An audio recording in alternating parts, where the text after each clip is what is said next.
everybody. All right. Full house.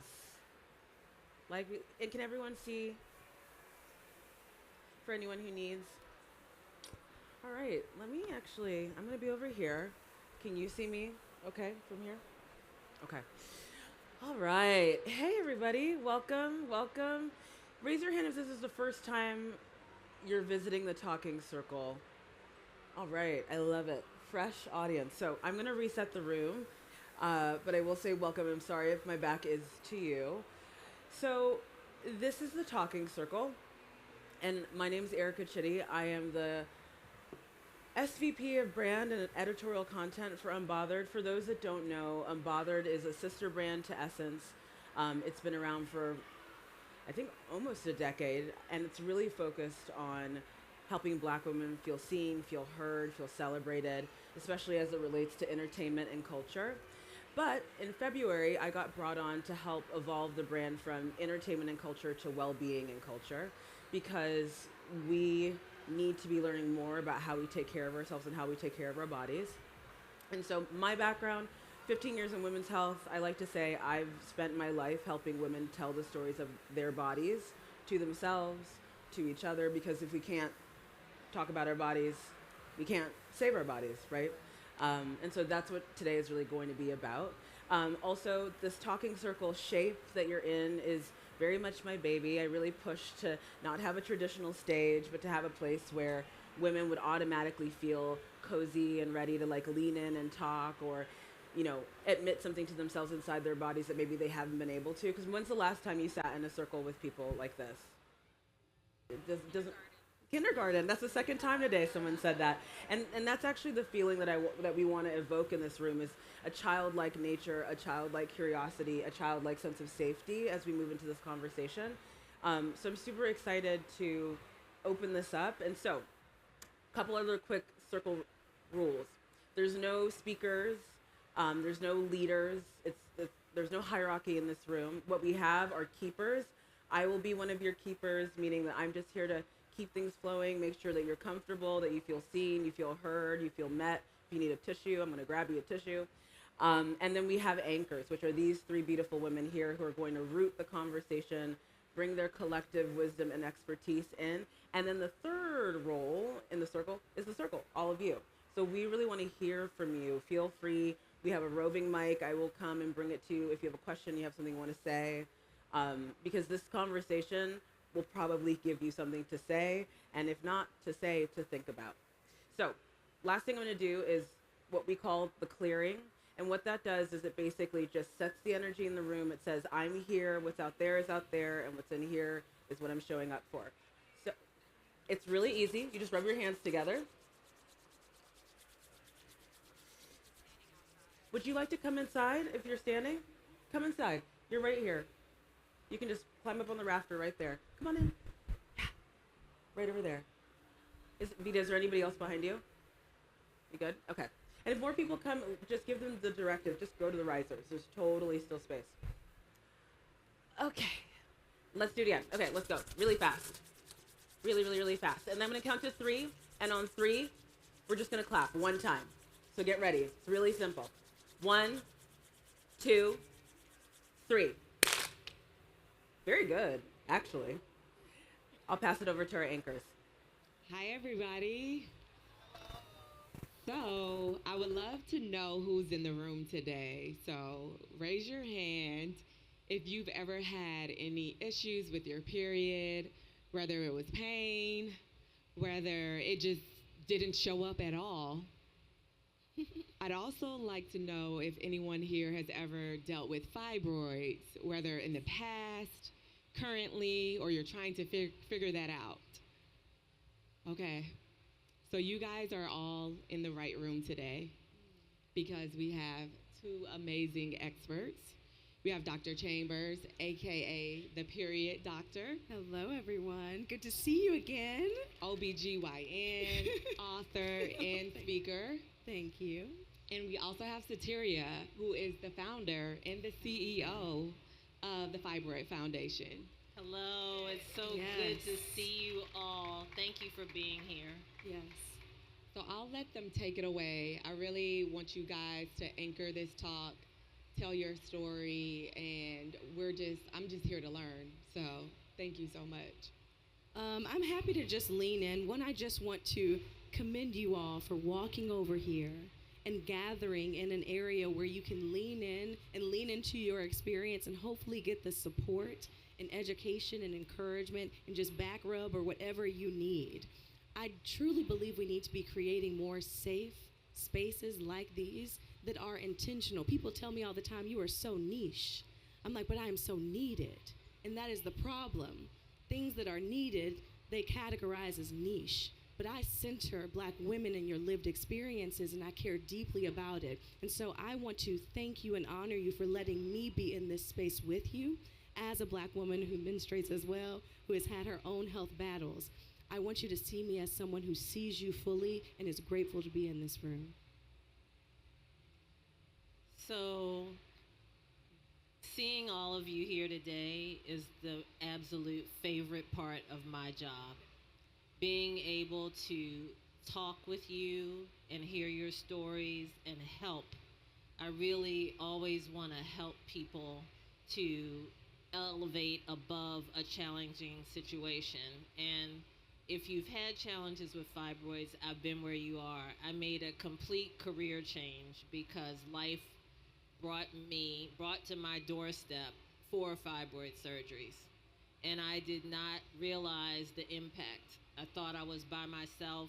I was living in Chicago, which is a major metropolitan city, and at that time couldn't find a provider like Dr. Gillespie Bell to help me through my symptoms.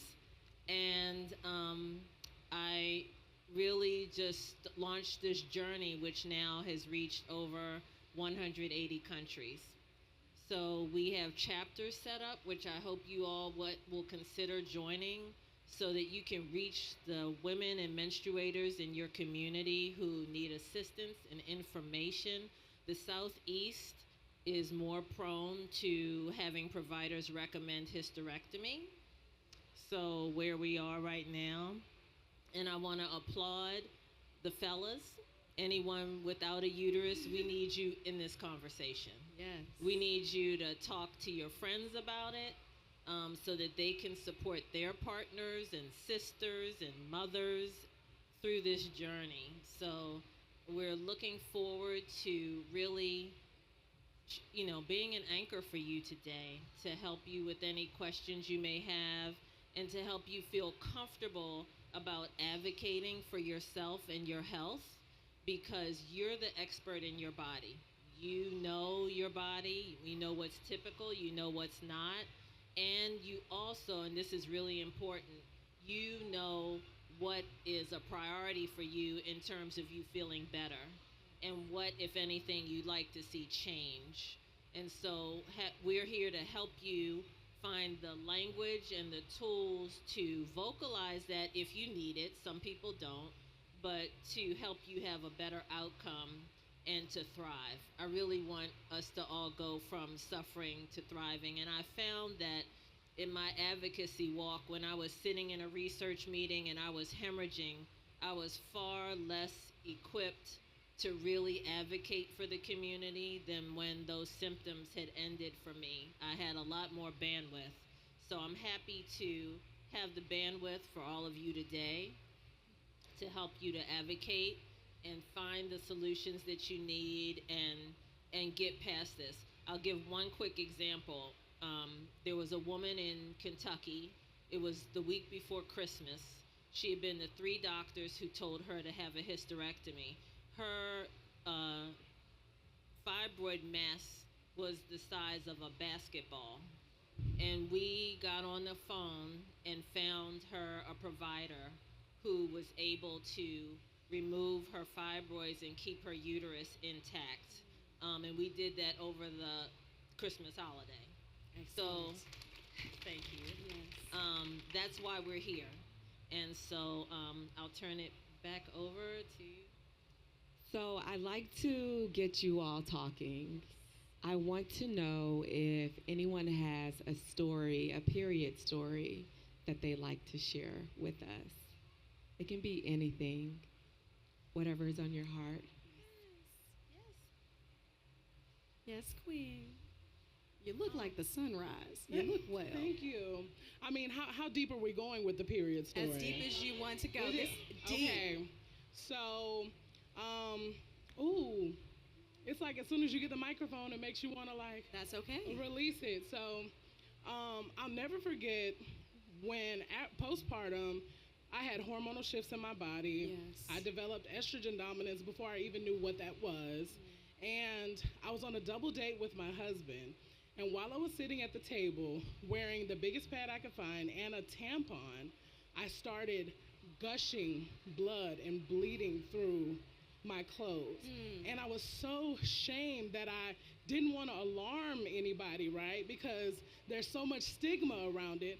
Asking the waiter for napkins, slowly stuffing them up to like limp to the bathroom and, you know, try to take care of myself in solitude. Yes. And so I guess I like to share that story because I always want to encourage women to like be open to sharing and like release the stigma around your period.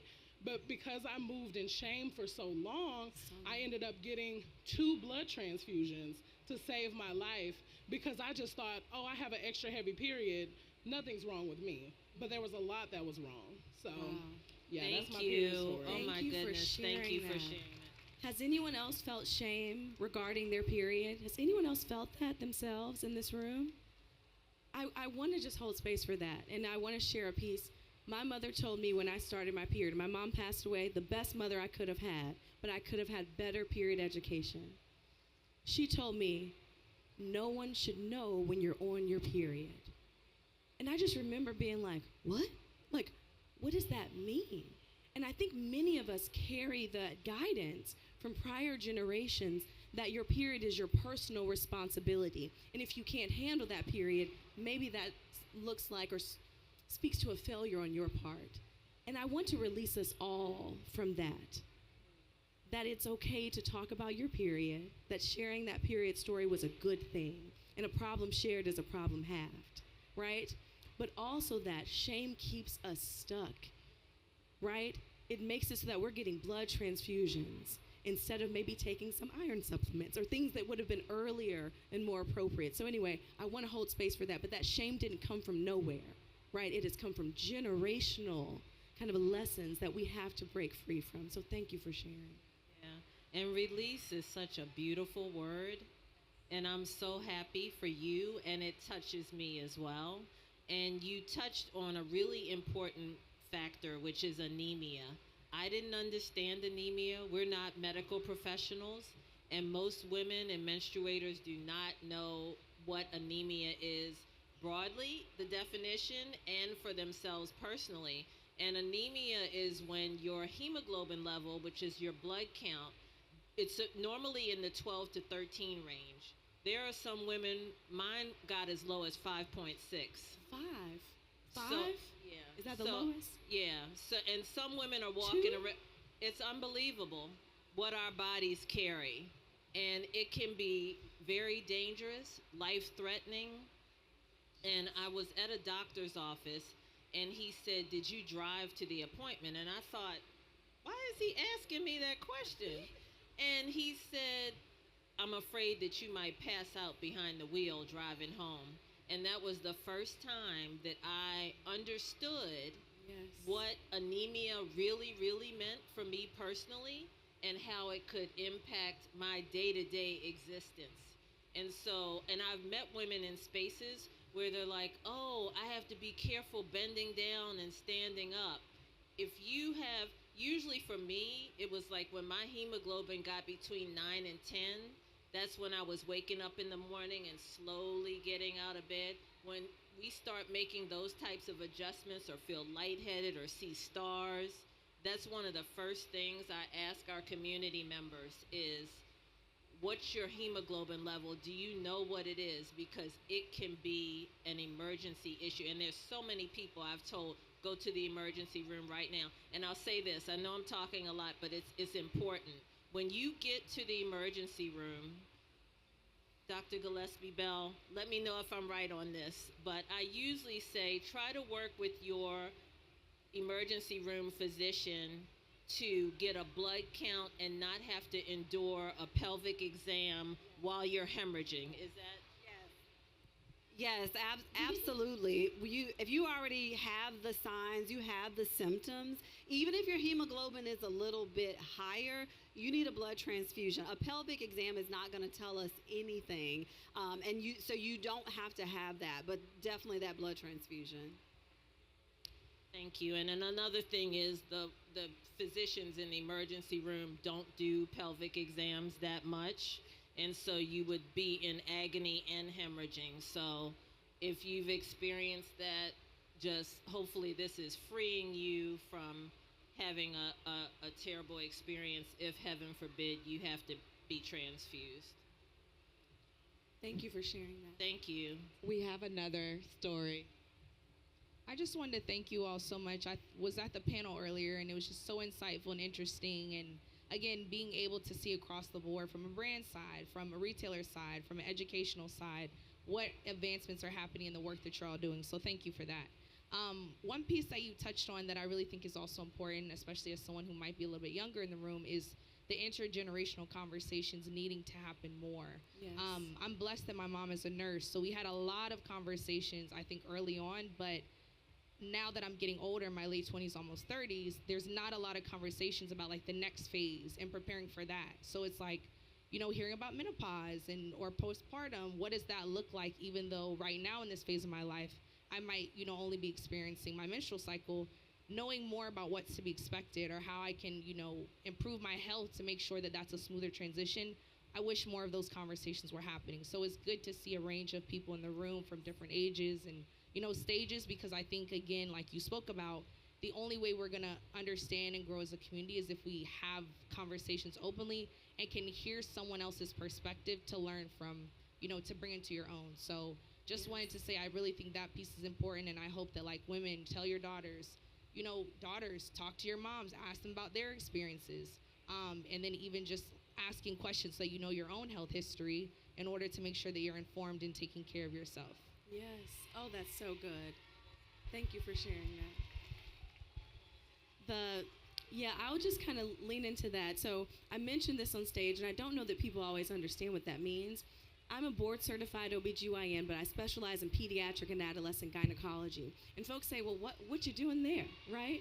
But the reality is many of the people who have endometriosis and PCOS and heavy menstrual bleeding had it earlier on than when it was deemed as appropriate or worthy of treatment or worthy of discussion. And so we need to be talking with younger generations about our family history, right? We shouldn't be finding out when we're 35 about to go into the operating room that everybody in the family got fibroids. Like, why didn't you tell me, right? We don't need to be finding out about our fertility struggles, when we are much later in life. That conversation needs to be something that we are pushing all the time. And so I think that always in CVS bringing this to essence is a beautiful example about where these conversations belong. Yes, we're having a good time. Yes, we got some freebies. We're going to be at the concert on tonight, okay? But we can still talk about the very real lived experiences to make it better for the people in the room. And so all of us, the fullness of us, it is all worthy and it all belongs. That's such a good question. And Dr. Sharis, is there any advice on when parents should start with, Yes, so people always ask me this, and of course in this space, a lot of folks, especially in our community, think that if we don't talk about it, we are preserving the childhood of our daughters, right? And then we grieve when our daughters start to bleed as if they are no longer girls. Hear me this. Just because your daughter starts to bleed does not mean that she is suddenly a woman overnight. She is in more need of your love and care and mercy and guidance than she ever was before. For that very reason, it is important that we talk about these things early and often. We are not waiting for the first drop of blood to start dropping seeds of truth, right? You can plant those as young as potty training years. Whether you realize it or not, you're having conversations about how to manage your body when you're teaching your 2-year-old how to wipe. So when we remove the hypersexualization, the adultification, the politicalization, and all of those things that weigh us down as adult women, we can let our children be the children they should be. And we can give them honest and true and compassionate advice so that they can manage their body appropriately, and let them know that whatever happens, they can come to us. It is being that advocate, that consistent advocate for your child, where it's not just one talk, it is multiple talks, and those talks never end. And your question just has so many layers that are important to address. One is being the child of a mother who was almost 40 when she had me. Her period journey was very different from mine. The products were very different. And so some moms and parents may be more educated on period products than others, but mine was not particularly. And so, she brought me a belt, and I was like, well, what am I supposed to do with this? And I think I used it one time because I was like, there are some other products available. So that is important to really recognize that since there are generational gaps, Yes. that what's typical for one family member may not be well informed, even though they care about you. And I also want to touch on the menopause piece, because for years I was told, oh, when you get the menopause, you don't have to worry about the fibroids. And I always say that fibroid pain and cramping is just a tiny bit worse than some menopause symptoms can be. So, and hormones need to be managed and monitored even through menopause. So at the Fibroid Foundation, we like to support our community from the first period through and beyond menopause, because their needs through are over the whole life continuum. And it's really important to get comfortable having those conversations cross-generationally. Hi everyone, my name is Kayla. First and foremost, I just want to say thank you guys for occupying this space, with your advocacy, because as we always talk about, we never had that support, when we never really know how bad things are and we don't get the opportunity to have our voices heard. I have two quick stories. I'm going to try to be quick, but I've always been kind of like a period petri dish. Like, I've had all the things, and it's always just been a lot going on. So my first story, I want to first offer advice to not rule out the impacts of your period on other parts of your body. And I say that because a couple years ago, I started to have what felt like really bad gas in my chest, and it just would come every month, and I didn't really start to notice the patterns until about maybe the third or fourth month. And I'm like, what's going on? Then I noticed it will always be around my cycle, about a week or so before. So I would bring it up to doctors. They're just like, oh, it's probably stress. Stress is their favorite word. And it's like, it's not that. It's kind of weird. Like, I don't know what it is. It's like it would travel up and down my chest. So again, just mentioning it multiple times. And I started to I went to several appointments, and I started to do more research. Turns out it's a version of endometriosis called catamenial pneumothorax. So essentially, every month my lungs are collapsing, and that's what I'm feeling. So I had to go to the doctor, and I told my doctor, she's black, all my providers are black, and this may sound crazy, but be open to it. Sometimes you have to teach your doctors, because it's such a rare situation that she didn't know anything about it. There's only a handful of people, it seems like, that really have been treated for it. We're still trying to figure out all the screening and how to fix it. But she sat there and she did the research right then and there. Once I told her not, but I had to go and I had to keep mentioning it. I went to other doctors, like I had a cardiologist, and they just didn't bother with it for a long time. But she actually sat down and researched it. So like I said, I just want to encourage you guys to consider other parts of your body, because it all works together. It's not just your uterus.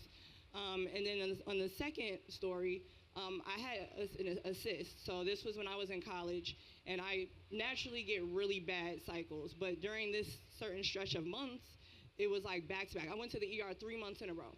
And the ER was right outside of my college, and it was like a white ER doctor. And he just like, oh, you do have a cyst, but you've had it your whole life, which I did. It's called a teratoma. And he's like, you had it all your life. You'll be fine. Like, I'll just up your ibuprofen or whatever it is. And I'm like, it's not that. So then I go to my OBGYN back home, and she's like, no, you have a cyst, like it's twice the size of your ovaries, you need emergency surgery. And luckily it was in November, so school break was coming out in December, and I was able to do that. But again, thank you for your advocacy and just pushing, because we never know. Like you said with anemia, you never know how much it impacts our lives and how much it can change. And it's like we get dismissed about it. Like periods aren't just paper cuts.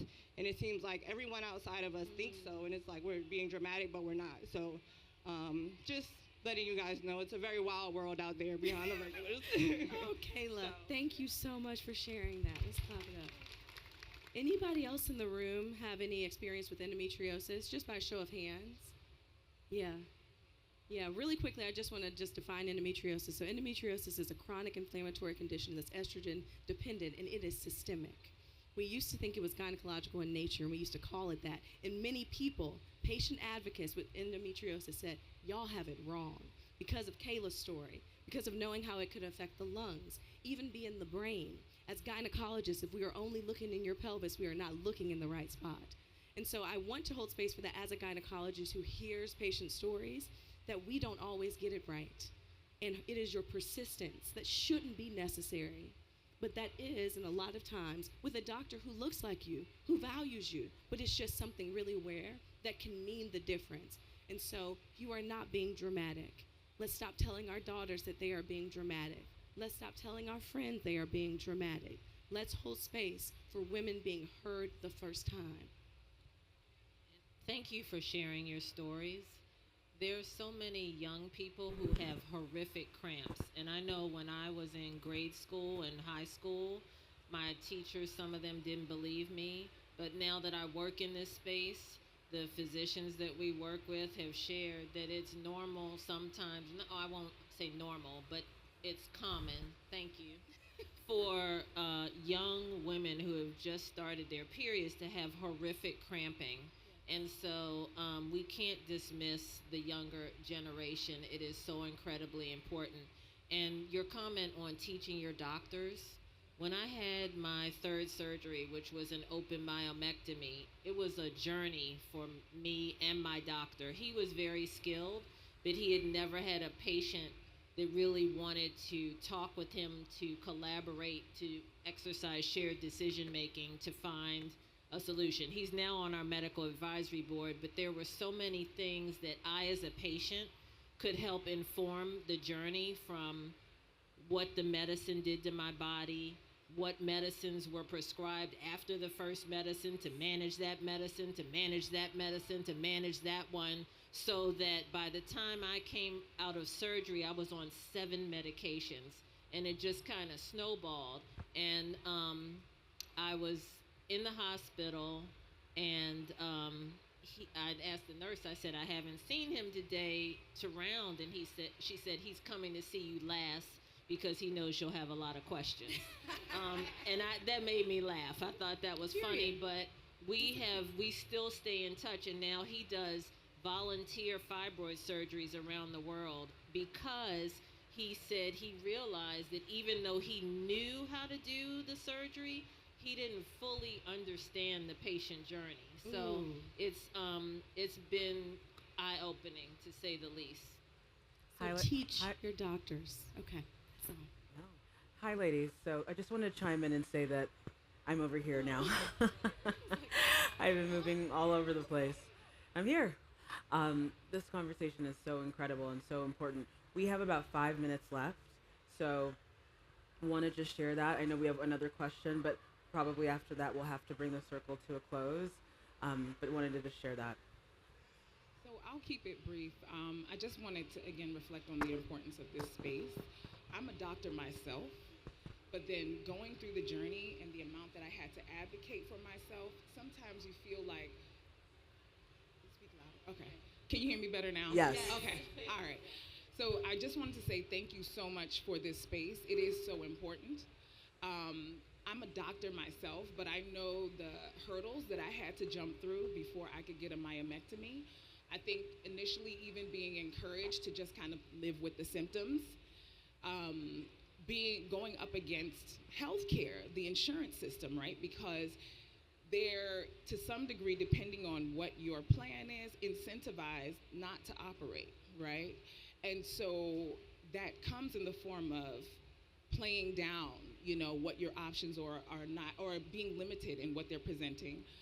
even in terms of what kind of surgery you can have. So I just said this to encourage people along their journey. I know what I had to go through in terms of being able to get the care that I needed, and you almost feel like, oh, well, I'm a doctor. I should know. But just as I think it was Jayla brought up, Kayla, I'm sorry, there are limitations to what your doctor knows, right? So choosing a physician who is open, choosing someone who recognizes the limitations of their knowledge but are open to pointing you in the right direction, and just to encourage anybody who feels like they're not heard or feels like, man, I'm really having to talk to a number of people before I get what I need. You are not alone, because I found myself in the same position. Thank you.